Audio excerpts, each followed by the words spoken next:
A very pleasant morning to all of you. Dear students, today I am going to explain you the concept of residential status. After studying the basic concept and definitions of the terminology that is being used in text, today we will discuss how to identify the residential status of a person, whether a person is resident or not. Now, in respect of that, first we need to understand the scope of income. The scope of income depends upon the three factors. First one, as I mentioned, that is who earns the income. When the income arises, it relates to the year in which the income arises. Where the income arises, it relates to the place where the income arises. Now, it's clear that it depends upon the residential status as well as the place and year of accrual. Tax incidence on any SSC depends on his residential status. Now, whether that particular income is taxable to that person or not, it will depend upon its residential status. So, it's very important to identify the residential status of an individual in order to judge the tax liability of income of that particular person. So, that only I have mentioned over here. In determination of residential status of a person, it is very significant in order to find out his tax liability. Now, the residential status is being specified under Section 6 of Income Tax Act. The chargeability of income tax depends upon the residential status of a person. So first, I will show you the table on the basis of which we will identify that, as we have studied in previous chapter, the different categories of person. We know that the person are being classified as individual, HUF, firm, association of person or body of individual, company, local authority, artificial judicial person. Now, dear student, as per your syllabus, we need to focus on the first one only, that we need to identify the residential status of an individual. So we need to understand that in respect of individual, in what category it is being classified for the purpose of residential status. Now you can see in this table, I have classified the category of the person in on the basis for which the residential status is to be identified. So the following table explain how these are subcategorized with respect to their residential status. Individual and HF are being classified in two categories. One is resident and the second one is non-resident. Now, other persons which are also included in the definition of the person are also classified as resident and non-resident. In respect of individual and HUF, they are further classified resident into ordinary resident and not ordinary resident. Now we need to understand how we are going to identify whether a person is resident in India or not. So there are various conditions which need to be fulfilled in order to judge whether a person is resident or not. Now, as per this chart, it will be clear to all of you that how you are going to judge the status of an individual. As you can see, the status of an individual, first one I have classified as resident. Now, in order a person to be classified as resident in India, he need to fulfill certain basic conditions. Now, what are those conditions? There are two basic conditions. First one, he has been in India during the previous year for a total period of 182 days or more. And the second one is, he has been in India during the 4 years immediately preceding the previous year for a total period of 365 days or more, and has been in India for at least 60 days in the previous year. Now, out of these two basic conditions, if an individual fulfill any one of the basic condition, as you can see in this table, two things I have mentioned and the important term over is or, right? So out of these two conditions, if an individual fulfill any one of the basic condition, then he or she is being classified as resident in India. If he stayed in India for 182 days or more in the previous year. Now for you, the previous year is what? It will begin on 1st of April 2019 and it will end on 31st of March 2020. Your assessment year is 1st April 2020 and it will end on 31st March 2021. So previous year is 1920 and assessment year is 2021. So if in the year, previous year, that is 2019-20, if he stayed for 182 days or more in India, then he is being classified as resident in India. Or the second condition, that is 4 years immediately preceding the previous year. If he stayed for 365 days or more and he has been in India for at least 60 days in the previous year, right? Now, dear student, one thing it is to be clear in your mind while calculating your number of days, the date of arrival and the date of departure from India and in India is to be calculated while calculating your number of days, right? So if the person fails to fulfill any of these basic condition, then he is being classified as non-resident. So once we have identified whether a person is resident, then we move forward to the second step, that is we need to check whether he is an ordinary resident or whether he is an or not ordinary resident. So you can see over here ordinary resident and not ordinary resident, right? Now in respect of basic conditions, there are two exceptions in respect of basic condition that I will show you in the next chart where I have mentioned what are those exceptions. Now here you can see exception to basic conditions. A person become resident only when he stayed in India for 182 days or more instead of 60 days. Now, what are those exceptions? Now, this exception indicates that in category of these two exceptions, the condition of 60 days will not be applicable.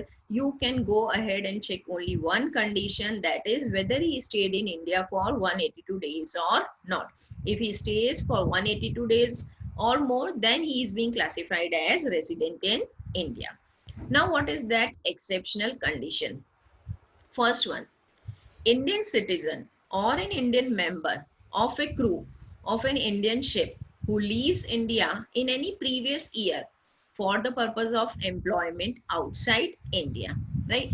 So, students, if any Indian citizen or a person of Indian origin or a member of crew of Indian ship, if he leaves India for the purpose of employment in the previous year, then in respect of that category of person, you need to check only one condition.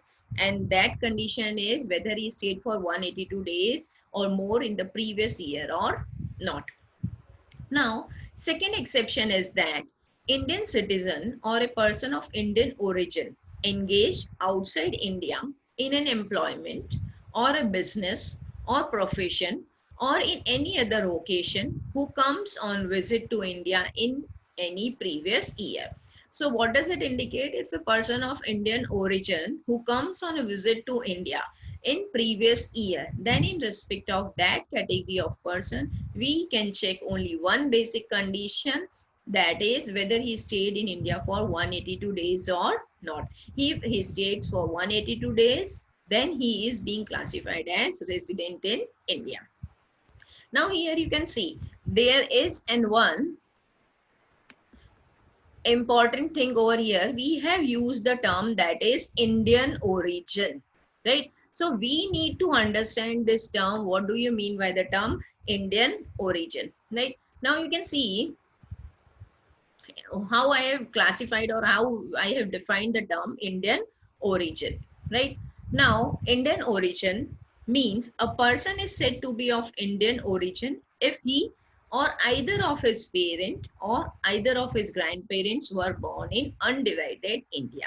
So that person whose parents or either of his grandparents were born in undivided India, then that person is being classified as person of Indian origin, right? So I think this is clear that how you are going to identify whether a person is of Indian origin or not.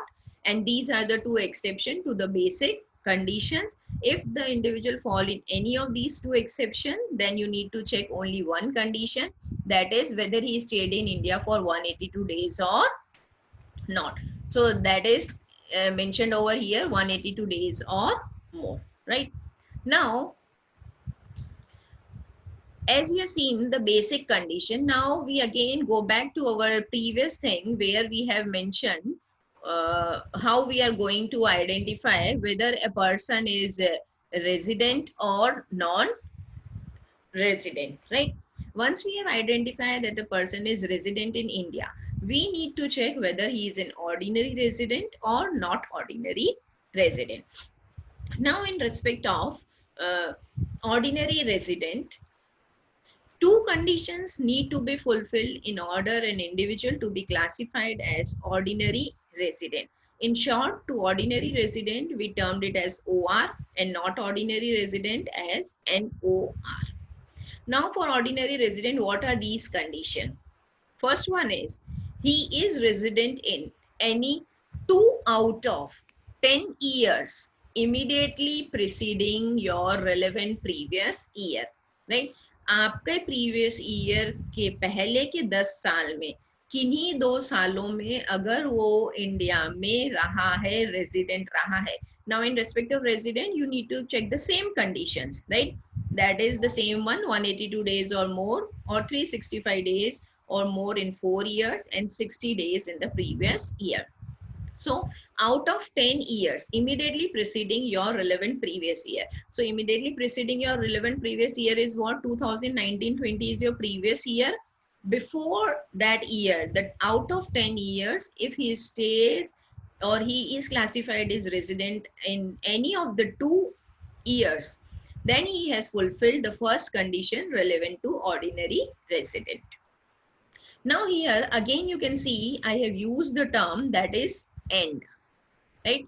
You need to focus on that particular thing. So for ordinary resident, both these conditions need to be fulfilled. First one and the second one. This is the first one, right? And this is the second one. These both conditions need to be fulfilled in case of ordinary resident. Now, what is the second condition? Second condition says that his total stay in India in last 7 years immediately preceding the relevant previous year is 730 days or more. Now, what does it say is that 7 years immediately preceding your previous year, that is 2019-20. If he stayed in India for 730 days or more, then he has fulfilled this second condition. Now again, I am telling you students, while calculating the number of days, the continuity in respect of number of days is not required. 730 days might be possible that, say for example, in 2015-16, he had not at all stayed in India. But in 2016-17, he stayed for 90 days. And for remaining years, he stayed for another days, which sum up and equals to your 730 days. So 730 days will be the sum of all the 7 years immediately preceding your previous year. So compulsion of stays in each year in India is not required. So that you need to take care regarding that. And arrival and the date of departure in India and from India is to be counted while calculating your number of days. So if an individual fulfills both these conditions, then he is being classified as ordinary resident. And if he fails to fulfill any of these conditions, either one or both the condition, then he is being classified as not ordinary resident. So that's why you can see over here, I have mentioned in case of not ordinary resident, that is any one is required, right? दोनों अगर वो fulfil कर लेगा तो वो ordinary resident कहलाएगा. दोनों में से अगर कोई भी एक कंडीशन फुलफिल नहीं कर पाता है वो, then he is straightforward classified as not ordinary resident. So from exam point of view, while you are identifying the status, if you are checking say first condition and you find that the person fails to fulfill the first condition in respect of ordinary resident, then it's better you need not to calculate the second condition. On the basis of first condition itself, you can conclude and says that that particular individual is a not ordinary resident in India. I think this is clear. You have understand how you are going to identify the residential status of an individual. Now, first, what the first step is, you need to check whether a person is resident or not.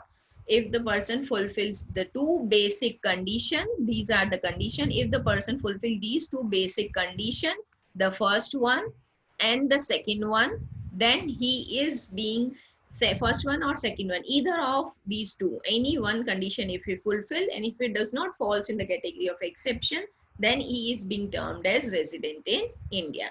And if he fails to fulfill any of these conditions, then you can straightforward classified him as non-resident in India. So here we have mentioned the term that is non-resident. So in non-resident, we have clearly written that if any of the conditions, that is your basic conditions, are not satisfied, then you can classify him as non-resident.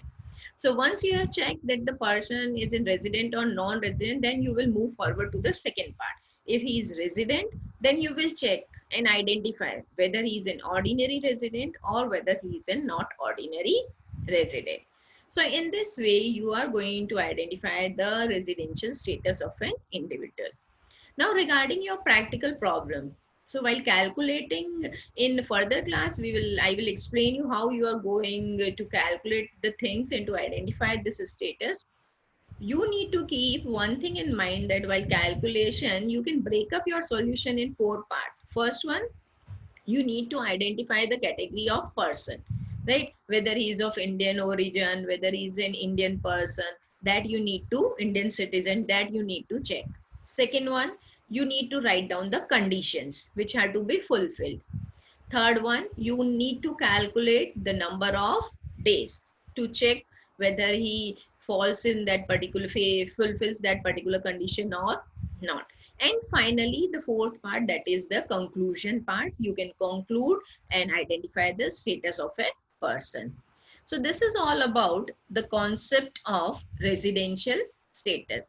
I think you all have very well understand the concept, and you are now able to identify the things whether a person individual is resident or non-resident. So once you have identified whether the individual is resident or not, we will move forward to identify that what sort of income is taxable in respect of which category of person. So that is being covered under the chapter, that is scope of total income. So there we will identify the nature of income, and as per the nature of income, we will say whether this category of which income is taxable for resident, ordinary resident, or non-resident. Thanks to all of you. I think you have very well understand the concept of residential status. Thank you all.